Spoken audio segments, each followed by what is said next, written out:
এই স্পিকারটা তৃণমূলের দালাল, মমতার কথায় চলে, ওর মেরুদণ্ডটা খুলে ও মমতার বাড়িতে কালীঘাটে রেখে দিয়েছে। 6 মাস আছে, এরপরে ওর অবস্থা করবো, ওকে বারুইপুরে হারাবো, বারুইপুরে ওকে হারাবো, এখনই বলে গেলাম। মাননীয় দেশের প্রধানমন্ত্রী নরেন্দ্র মোদীজির সরকার ঐতিহাসিক সিদ্ধান্ত নিয়েছেন, সমস্ত জিনিসপত্রের দাম এই সেপ্টেম্বর মাসে মাতৃপক্ষে আমাদের কমতে চলেছে। আমরা ভারতীয় জনতা পার্টির বিধায়কবৃন্দ বিধানসভার দক্ষিণ গেটে প্রধানমন্ত্রীকে অভিনন্দন জানালাম, আমরা মিষ্টি বিতরণ করলাম। দেশের প্রধানমন্ত্রী তার সরকার প্রতিদিনের সাধারণ পণ্য 5% স্ল্যাবে চলে গেছে। চুলের তেল, শ্যাম্পু, টুথপেস্ট, টয়লেট সাবান, টুথব্রাশ, শেভিং ক্রিম 18% থেকে 5%। একইভাবে বাটার, ঘি, চিজ, ডেইরি স্প্রেডস এবং অন্যান্য কুকুয়ার সহ সেটা যেটা 12 থেকে 18% ছিল 5% নেমেছে। প্যাকেটজাত নামকিন, ভুজিয়া, সস, ইনস্ট্যান্ট নুডলস, চকলেট 12 থেকে 18 সেটাকেও 5% নামিয়ে দেওয়া হয়েছে। এবং দুধ, চেনা, পনির, রুটি, চাপাটি, পরোটা এসব রেস্টুরেন্টে বা অন্যান্য জায়গায় ক্রয় করেন যেগুলো, তার জিএসটি শূন্য করা হয়েছে। সবচেয়ে বড় ঐতিহাসিক সিদ্ধান্ত, লাইফ সেভিং ওষুধ, ক্যান্সার ওষুধ এরা সব জিএসটি মুক্ত হয়েছে। 140 কোটি ভারতবাসীকে নরেন্দ্র মোদীজি তার সরকার ঐতিহাসিক উপহার তুলে দিয়েছেন গতকাল। আমরা নরেন্দ্র মোদীজিকে ধন্যবাদ জ্ঞাপন করছি। এর বাইরেও ইলেকট্রনিক্স, বৈদ্যুতিন যন্ত্র এবং আপনারা জানেন যেগুলো স্বাস্থ্য, লাইফ ইন্স্যুরেন্স ব্যক্তিগত, সেটাকেও শূন্য রেট করা হয়েছে।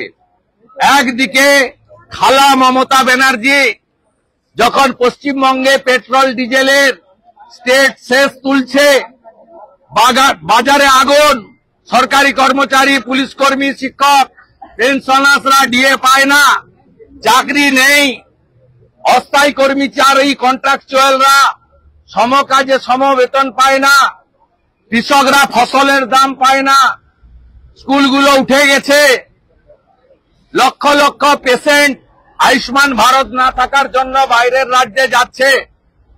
এবং ভারতবর্ষের মধ্যে সবচেয়ে বেশি পেট্রোল ডিজেলের দাম পশ্চিমবঙ্গে। খালা মমতা ব্যানার্জি আমাদেরকে মারছে, আমাদের পকেট কাটছে, আর অন্যদিকে নরেন্দ্র মোদীজি গোটা দেশের মানুষকে তিনি নিত্য প্রয়োজনীয় জিনিস, লাইফ সেভিং ড্রাগ, ব্যক্তিগত জীবন বীমা এবং মেডিকেল স্বাস্থ্য বীমা তাকে জিএসটি মুক্ত করেছে। এই ঐতিহাসিক সিদ্ধান্তের জন্য আমরা পশ্চিমবঙ্গবাসীর পক্ষ থেকে তাকে ধন্যবাদ এবং কৃতজ্ঞতা জ্ঞাপন করে এই অপদার্থ চাকরি চোর মুখ্যমন্ত্রীকে দাবি করব, উত্তরপ্রদেশ, বিহারে পেট্রোল ডিজেলের যা দাম, আপনার এখানে তার থেকে 10 টাকা বেশি, 12 টাকা বেশি পেট্রোল ডিজেল। দয়া করে স্টেট সেস প্রত্যাহার করুন।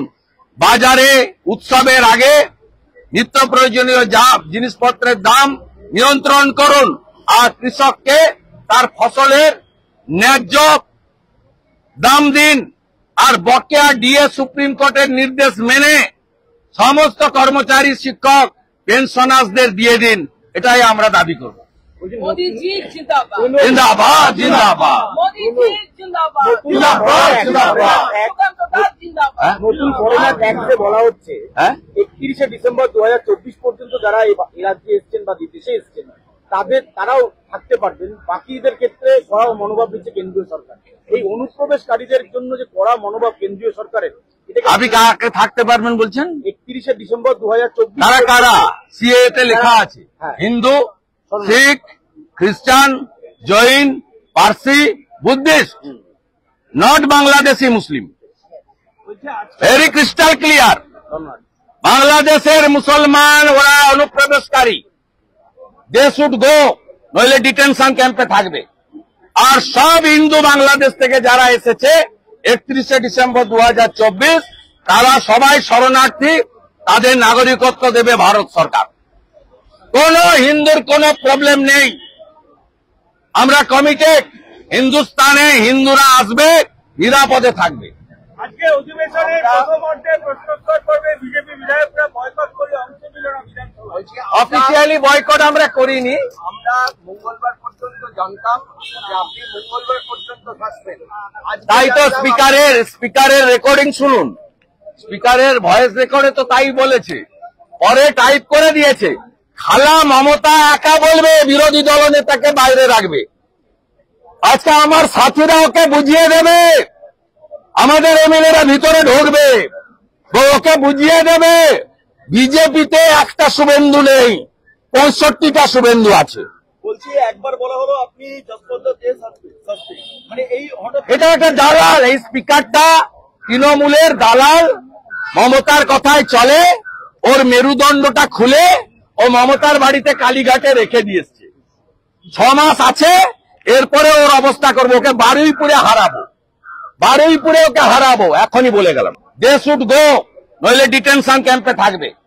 আর সব হিন্দু বাংলাদেশ থেকে যারা এসেছে 31শে ডিসেম্বর 2024 তারা সবাই শরণার্থী, তাদের নাগরিকত্ব দেবে ভারত সরকার। কোন হিন্দুর কোনো প্রবলেম নেই, আমরা কমিটেড। হিন্দুস্তানে হিন্দুরা আসবে, নিরাপদে থাকবে।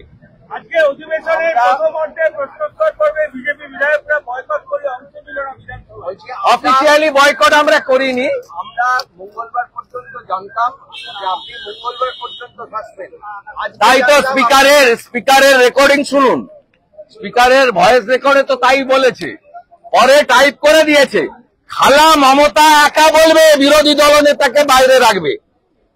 আজকে আমার সাথীরা ওকে বুঝিয়ে দেবে, আমাদের এমএলএরা ভিতরে ঢুকবে, ওকে বুঝিয়ে দেবে বিজেপিতে একটা শুভেন্দু নেই, 65টা শুভেন্দু আছে। বলছি একবার বলা হলো আপনি যশবন্ত দেশ আসবে, মানে এই হঠাৎ এটা একটা দালাল, এই স্পিকারটা তৃণমূলের দালাল, মমতার কথায় চলে, ওর মেরুদণ্ডটা খুলে ও মমতার বাড়িতে কালীঘাটে রেখে দিয়েছে। 6 মাস আছে, এরপরে ওর অবস্থা করবো, ওকে বারুইপুরে হারাবো, বারুইপুরে ওকে হারাবো, এখনই বলে গেলাম।